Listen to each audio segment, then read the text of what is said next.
কুরবানিকৃত পশুর যেই প্রাণী আমরা কুরবানি করতেছি এই প্রাণীর 7টা অঙ্গ খাওয়া জায়েজ নাই। 7টা অঙ্গ খাওয়া হারাম। আমরা অনেক সময় অনেকে খাই, হারাম। আর একটা হারাম যদি জেনে শুনে কোনো ব্যক্তি ভক্ষণ করে, কমপক্ষে 40 বছরের ইবাদত আল্লাহর দরবারে কবুল হবে না। তওবা করে যদি নতুন করে মুসলমান না হয়, ওই অবস্থায় যদি মৃত্যুবরণ করে, তাহলে তার জন্য জান্নাত হবে না, তার জন্য চিরস্থায়ী জাহান্নাম। কারণ সে একজন অমুসলমানের কাজ করেছে। সে একজন কি করছে? অমুসলমানের কাজ করেছে। সে মুসলমানের গণ্ডির ভিতরে আর নাই, মুসলমান থেকে খারিজ হয়ে গেছে। তওবা করে ইস্তেগফার করে নতুন করে মুসলমান না হলে কোনো আমলই আল্লাহর দরবারে আর কবুল হবে না। 1 নম্বর, প্রবাহিত রক্ত। যেই রক্তটা গরুর জবাই করার সময় বের হয়, ওই রক্ত এবং চামড়া শিলা গোস্ত শিলার সময় যে রক্তগুলো বের হয়, আমরা গোস্ত রান্নার জন্য ধুই না, কয়েকবার বারবার ধুয়ে নি। কারণ কি? ওর ভিতরে কোনো রক্ত থেকে না যায়। কারণ রক্তগুলো খাওয়া কি না, অনেক সময় দেখবেন হাত কেটে গেছে, মুখের ভিতর দিয়ে আমরা চুষা শুরু করে দিই। হারাম, খবরদার, এটা করবেন না। আপনার শরীরে যে রক্তগুলো আছে এটা জায়েজ, এটা পবিত্র। কিন্তু যখন আপনার শরীর থেকে রক্তটা বের হবে, ওইটার পবিত্র থাকে না, ওইটার পবিত্র থাকে না, ওটা অপবিত্র হয়ে যায়। ওইটা যখন চামড়া ভেদ করে বের হয়ে গেছে, তখন ওইটা কি হারাম হয়ে যায়। ওই রক্তটা ভক্ষণ করা, খাওয়া হারাম। অনেক সময় আমরা করে ফেলি, এটা আমরা না করি। তো প্রবাহিত রক্ত, যেই রক্ত শরীর থেকে বের হইতেছে গরুর, ওই রক্ত খাওয়া কিনা জায়েজ না। 2 নম্বর, পুরুষ হোক আর মহিলা হোক, গরু পুরুষ হোক আর মহিলা হোক, এদের পিশাবের থলি আছে না? পিশাবের থলি, এটা না, এটা খাওয়া হারাম। এটা খাওয়া কি হারাম। 3 নম্বর, পিত্ত থলি, পিত্ত যেটাকে বলা হয়, এটা খাওয়া হারাম। 4 নম্বর, পুরুষ গরুর পুরুষ লিঙ্গ, মহিলা গরুর মহিলা লিঙ্গ। পুরুষ গরুর পুরুষ লিঙ্গ, মহিলা গরুর মহিলা লিঙ্গ, এই 2টা জিনিস খাওয়া কি হারাম। 6 নম্বর, অন্ডকোষ। অন্ডকোষ চেনেন তো? পুরুষের যে অন্ডকোষ থাকে, এইগুলো খাওয়া হারাম। 7 নম্বর, কিছু কিছু প্রাণীর, মানে প্রাণীর ভিতরে আলাদা একটা গোস্ত হয় চামড়ার উপরে, গোস্তের উপরে চামড়ার নিচে দেখবেন, আমরা আমাদের ভাষায় বলি এখানে উঁচ হয়েছে, টিউমার হয়েছে মনে হয়, হয় না? টিউমার হয়েছে।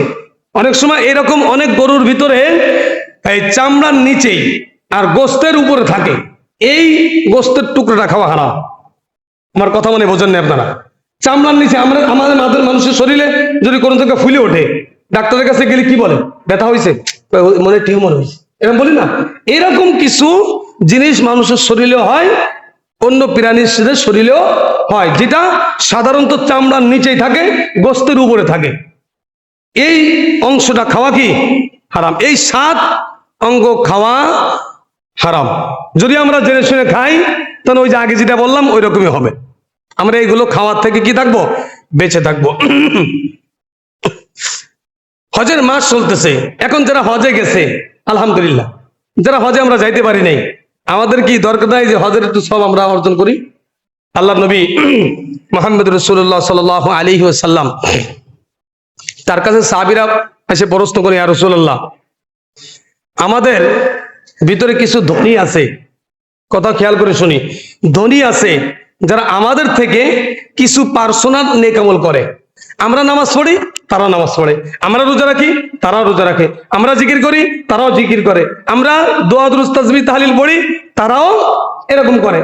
কিন্তু আমাদের থেকে পার্সোনালি কিছু নেক আমল তারা করে। যেরকম ধনী ব্যক্তিরা দান করে, আমরা গরিব মানুষরা কি করতে পারি না? দান করতে পারি না। ধনী ব্যক্তিরা তারা হজ করে, আমরা গরিব মানুষ হজ করতে পারি না। ধনী ব্যক্তিরা যাকাত দেয়, আমরা গরিব মানুষ যাকাত দিতে পারি না। তো আমরা তাদের সমপরিমাণ সব কিভাবে ভাগীদার হতে পারি?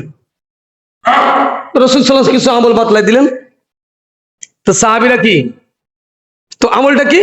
বলে হজ। যারা ধনী ব্যক্তি তারা হজে যাচ্ছে, টাকা খরচ করে 5 লাখ 6 লাখ 7 লাখ খরচ করে তারা হজে যাচ্ছে, হজ করে আসছে আল্লাহর হুকুম। কিন্তু আমি গরিব মানুষ, আমি যাইতে পারতেছি না। হুজুর, আমি কিভাবে ওই হজের সবটা অর্জন করতে পারি? আপনাদের দরকার আছে না হজের সব? হ্যাঁ, আমল সহজ যদি করার হিম্মত থাকে, আমল সহজ করার যদি হিম্মত থাকে, যে করতে পারবে। নাম্বার 1, ফজরের নামাজের পরে যেই মুসাল্লায় আমি ফজরের নামাজ পড়েছি, যেই মুসাল্লায় ফজরের নামাজ পড়েছি, ওই জায়গায় বসে নামাজ শেষ করার পরে সূর্য ওঠা পর্যন্ত অপেক্ষা করা। সূর্য ওঠা পর্যন্ত জিকির, আজকার, দোয়া, দুরূদ, কোরআন তেলাওয়াত এটা করার পরে সূর্য উঠার 20 মিনিট, 22 মিনিট, 23 মিনিট পরে 2 রাকাত নামাজ আদায়। কয় রাকাত? এই নামাজের নাম হলো ইশরাক নামাজ। কি নামাজ? ইশরাকের 2 রাকাত নামাজ যদি কোনো ব্যক্তি আদায় করে, রাসূল বলেন যেই ব্যক্তি ফরজ আদায় করার জন্য হজে গেল 6 লাখ টাকা খরচ করে, সে ফরজ আদায় করলো হজে যায়, বাইতুল্লাহ যায়। আর আপনি যদি ছোট্ট একটা আমল করেন, ইশরাকের 2 রাকাত নামাজ আদায় করেন, আল্লাহ রাসূল বলেন আল্লাহ পাক রব্বুল আলামিন পরিপূর্ণ হজের সওয়াব দান করবেন। সুবহানাল্লাহ, জোরে বলা যাবে না? পরিপূর্ণ হজের সওয়াব। আপনার প্রতি যদি হজ ফরজ হয়ে থাকে, ওই ফরজ আদায় হবে না। এটা মনে করেন না যে তাই তো আমল করলে মানে ফরজ আদায়, না, ফরজ আদায় হবে না, তবে হজের সওয়াব পাইবেন। রাসূল বলেন পরিপূর্ণ হজের সওয়াব 2 রাকাত ইশরাকের নামাজের ভিতরে। অনেক সময় আমরা বলি যে ইশরাকের 2 রাকাত নামাজ না 4 রাকাত নামাজ। ইশরাকের নামাজ 2 রাকাত। আবার যদি কোনো ব্যক্তি 2 রাকাত নামাজ পড়ে, রাসূল বলেন আল্লাহ তাআলা ফজর থেকে মাগরিব পর্যন্ত নিজের জিম্মাদারি নিয়ে যাবে। ওই লোকটাকে আল্লাহ তাআলা সারা দিন ফেরেশতার মাধ্যমে হেফাজত করবেন। 2 রাকাত নামাজ হলো কিসের? ইশরাকের। আর 2 রাকাত নামাজ হলো যদি আমরা পড়ি, তাহলে আল্লাহ তাআলা আমাকে কি করবেন? হেফাজত করবেন। এটা হলো 1 নম্বর আমল। 2 নম্বর আমল, ফজরের নামাজ। আমরা যে ফজরের নামাজ পড়তে, শীতের দিন, গরমের দিন, ঘুম হয় নেই, কারেন্ট চলে গেছে, না আজকে আর ফজরের নামাজ পড়বো না, শুয়েই থাকি, ফজরের কারেন্ট আইছে। রাসূল বলেন নিয়মিত ভাবে যদি কোনো ব্যক্তি ফজরের নামাজ আদায় করেন, আল্লাহ পাক রব্বুল আলামিন তাকেও এই হজের সওয়াব দান করবেন। কারণ ফজরের নামাজটা অনেক কঠিন। অন্য ওয়াক্তের নামাজের কথা কইতে পারতো আল্লাহ, রাসূল জোহরের নামাজের কথা কইতে পারতো, আসরের নামাজের কথা কইতে পারতো, কিন্তু না, কইছে কোথায়? ফজরের। কারণ শীতের দিনও ফজরের নামাজ কষ্টকর, গরমের দিনও ফজরের নামাজ কষ্টকর। যেরকম গতকালকে কারেন্ট গেছে, অনেকে ঘুম হয় নাই, তা কারেন্ট আসতে দেখা যাচ্ছে 12টা বেজে গেছে, বা অনেক সময় কারেন্ট যেতে 2টা 3টে বেজে যায়, এই ঘুম হচ্ছে না। ফজরের দিকে কারেন্ট আইছে, ঘুম মাত্র আসছে, ওই সময় আসসালাতু খায়রুম মিনান নাওম, এখন কি ঘুমে উঠতে মনে চায়? তো ওই সময়টা যেই লোকটা ঘুমকে হারাম করে আল্লাহর ইবাদতের জন্য আল্লাহর ডাকে সাড়া দিয়ে যখন মসজিদে চলে আসবে, রাসূল বলেন ওই লোকটাকে আল্লাহ তাআলা হজের সওয়াব দান করবেন। 3 নম্বর আমল, রমজান মাসে যদি কোনো ব্যক্তি উমরা করে, রমজান মাসে যদি কোনো ব্যক্তি উমরা করতে যায়, আল্লাহ তাআলা তার আমলনামায় পরিপূর্ণ হজের সওয়াব দান করবেন। 4 নম্বর, যদি কোনো ব্যক্তি ইলম শেখার জন্য মসজিদে আসে, কি শেখার জন্য? ইলম শেখার জন্য কোথায় আসবে? মসজিদে। অনেক সময় মসজিদে তালিম হয়, অনেক সময় মসজিদে কিছু দিন শেখানো হয়। তো ওই দিন শেখার জন্য যেই ব্যক্তি মসজিদে আসবে, আল্লাহ তাআলা তাকে পরিপূর্ণ হজের সওয়াব দান করবেন। 5 নম্বর, কোন ব্যক্তি যদি হজের নিয়ত করছে, পরিপূর্ণ হজের সমস্ত সামানও গুছাইছে, হজে যাওয়ার জন্য পরিপূর্ণ নিয়ত, কোনো কারণবশত যাইতে পারে নাই, কোনো কারণবশত যাইতে পারে নাই, হজে যাওয়ার জন্য যা কিছু প্রয়োজন সবকিছু করছে, হজে যাওয়ার জন্য প্রস্তুত, হঠাৎ করে সে অসুস্থ হয়ে পড়ছে, হতে পারে না? হঠাৎ করে কোনো কিছু বিপদ আইছে, হতে পারে না? তো রাসূল বলেন পরিপূর্ণ নিয়ত করে, হজের নিয়ত করে সবকিছু তৈরি করে যদি হজে না যাইতে পারে, আল্লাহর নবী তাকে বলছেন যে আল্লাহ পাক রব্বুল আলামিন তার জন্য হজের সওয়াব দান করবেন।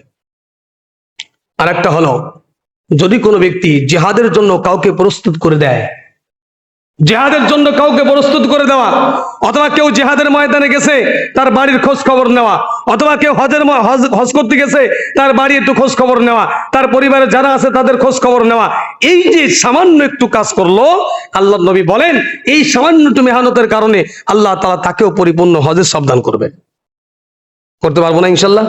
কয়টা আমল? একদম সহজ আমল, ইশরাকের নামাজ আদায় করা, ফজরের নামাজ একটু কষ্ট করে নামাজ পড়া, হ্যাঁ, রমজান মাসে যাদের আল্লাহ তাআলা সম্পদ দিচ্ছেন, আমরা রমজান মাসে এরকম উমরা করব, আর মসজিদে ইলম শেখার জন্য আসব, আর হজের জন্য যারা নিয়ত করবে তাদেরকে হজের সওয়াব দান করবেন। জিহাদের জন্য প্রস্তুত করে দেওয়া, অথবা জিহাদের ময়দানে গেছে কেউ তার বাড়ি খোঁজ খবর নেওয়া, অথবা কেউ হজের ময়দানে গেছে, হজ করতে গেছে, তার পরিবার পরিজনকে একটু খোঁজ খবর নেওয়া, এই তোমাদের কোনো সমস্যা হলে আমাকে বইলো, আমি যে কোনো ব্যবস্থা করব, এইভাবে তাদের পরিবার পরিজনের খোঁজ খবর নেওয়া, আল্লাহর নবী বলেন তাকেও আল্লাহ তাআলা হজের পরিপূর্ণ সওয়াব দান করবেন। আল্লাহ পাক রব্বুল আলামিন আমাকে আপনাকে সকলকে এই কথাগুলো বলার, এই কথাগুলো আমল করার আল্লাহ তাআলা তৌফিক দান করেন। তাই বৃহস্পতিবার ঈদ, ঈদুল আজহা বৃহস্পতিবার ইনশাআল্লাহ। তো বুধবারের দিন আমাদের একটা আমল আছে, আমল আছে না? বুধবারে 9 তারিখ দুইটা আমল। 1 নম্বর আমল হলো রোজা রাখা। 1 নম্বর আমল কি? রোজা রাখা। বুধবারের দিন রোজা রাখা এবং বুধবারে ফজরের নামাজ থেকে আল্লাহু আকবার, আল্লাহু আকবার, লা ইলাহা ইল্লাল্লাহু, আল্লাহু আকবার, আল্লাহু আকবার ওয়ালিল্লাহিল হামদ, এই দোয়া, এই তাসবিহগুলো, তাকবীরে তাশরিক, এটা বুধবার দিন ফজরের নামাজ থেকে শুরু করা। বুধবার, বৃহস্পতিবার, শুক্রবার, শনিবার, রবিবার, রবিবার 31শে মে, 31শে মে রবিবার, রবিবার আসরের নামাজ পর্যন্ত পড়া, প্রত্যেক পুরুষের জন্য জোরে একবার বলা, প্রত্যেক মহিলার জন্য আস্তে একবার বলা, এটা হলো সুন্নাত। মানে বুধবারের দিন তো শুরু আমাদের। তো দুইটা আমল, 1 নম্বর আমল হলো রোজা রাখা, 2 নম্বর আমল হলো তাকবীরে তাশরিক, এটা পড়া। এই দুইটা আমল আমরা করব। আর 10 তারিখে তো আমাদের কি কুরবানি করা, যাদের পরে কুরবানি ফরজ হয়েছে, আল্লাহ